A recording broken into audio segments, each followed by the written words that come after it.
kwiyegurira Imana dukoresheje indimi z'amahanga nibyo bita sanctification cyangwa sanctification.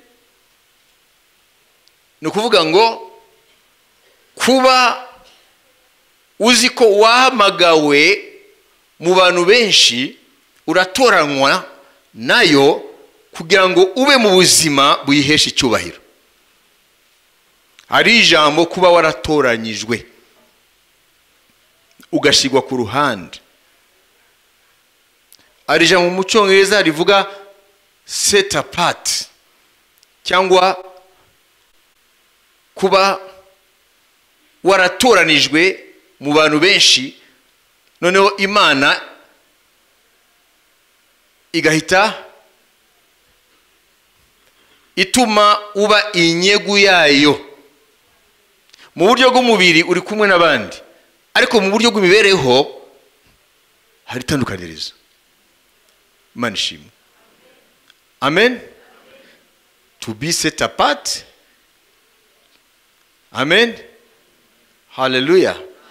Nuvuga ngo ndi muri societe ariko narakuwemo, nubwo ndimo mu buryo bw'umubiri ariko societe ntago nyibamo nkuko yo ishaka, ariko nyibamo nkuko Imana ishaka. Imana ishimwe. Nibyo mu Gifaransa bavuga ngo être mis à part. Ibyo nibyo bita sanctification.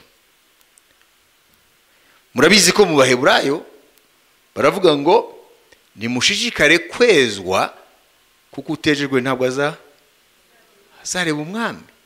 Uvuga ngo Imana yaraguhamagaye muri Kristo. Imana rero mu buryo bw'umwuka ikuvana mu mwuka ukora mu isi muri rusange kugira ngo ubeho atari uko isi igenda, ariko ubeho nk'uko Imana ishaka. Iyo bibaye gutyo rero ni ngombwa ubudasa buraboneka. Hallelujah.